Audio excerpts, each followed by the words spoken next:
Calcutta high court की एक division bench consisting of justice Tapabrata Chakraborty और ऋतव्रत कुमार मित्रा ने 2023 में दिए गए एक आदेश रद्द कर दिया है। उस आदेश में करीब 32,000 प्राथमिक शिक्षकों की नियुक्तियां रद्द की गई थी, जो कथित नकद के बदले नौकरी कैश फॉर जॉब्स वाले स्कैम से जुड़ी हुई थी। जो single bench order was set aside by the division bench. This the observation of the division bench is that those the teachers, those are the innocent. They are not involved in the corruption, so they cannot be suffered for the any irregularities and fault of the authority. That's why the single bench order set aside and they are continuing with their service. फैसला हुआ जो 22,000 जो teacher जिसका appointment cancel हुआ वो continue करेगा और single bench का जो ऑर्डर था वो सेटिस्फाइड हो गया। টিচারের মতো করবে, টিচারকে আমরা শ্রদ্ধা করি।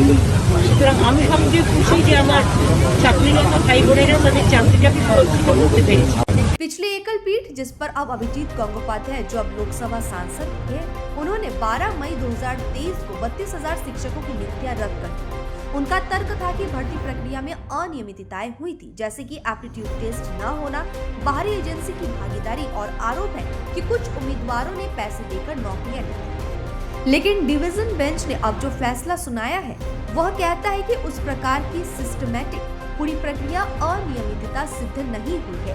केवल कुछ अपवाद, कुल 264 आरोपित उम्मीदवार जिनके ग्रेस मार्क दिए गए थे और 96 जिन्हें क्वालिफाइंग मार्क्स नहीं मिले पाए गए थे।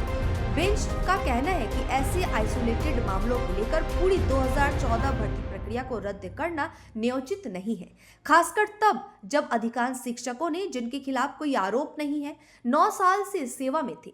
नौकरी छिन जाने पर उनके और उनके परिवारों के ऊपर असहनीय विपरीत प्रभाव पड़ सकता था। इसीलिए 3 दिसंबर 2025 को हाई कोर्ट ने 2023 के एक एकल पीठ आदेश को खारिज कर दिया है, यानी अब 32,000 प्राथमिक शिक्षकों की नियुक्तियां बहाल कर दी गई है। हम शिक्षक है, चोर नहीं। कई शिक्षकों ने इस फैसले को एक प्रकार की पुनर्स्थापना और सम्मान की वापसी बताया है। এবং শুধু 32,000 নয়, 32,000-এর সঙ্গে প্রত্যেকটা মানুষের সঙ্গে 4জন 5জন করে জড়িত, মানে একটা পরিবার।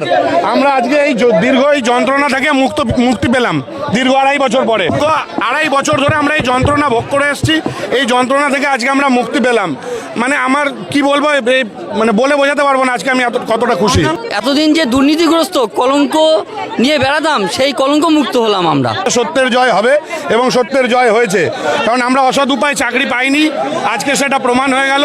কলঙ্কযুক্ত রায়ের থেকে আমরা আজকে কলঙ্কমুক্ত হলাম। আর কি বলবো, আমাদের অবশ্যই রাজনীতি জানি না, আমরা কোনো রাজনীতির সাথে যুক্ত না, আমরা সাধারণ টিচার, কষ্ট করে পড়াশোনা করে চাকরিটা পেয়েছি। আজকে রায় বুঝিয়ে দিয়েছে আমরা কোনো দুর্নীতির সাথে যুক্ত ছিলাম না। 9 साल तक सेवा में थे, शिकायतों के कारण उनकी नौकरियां छीन ली गई थी। न सिर्फ नौकरी बल्कि समाज से उनकी इज्जत भी दांव पर लगी हुई थी।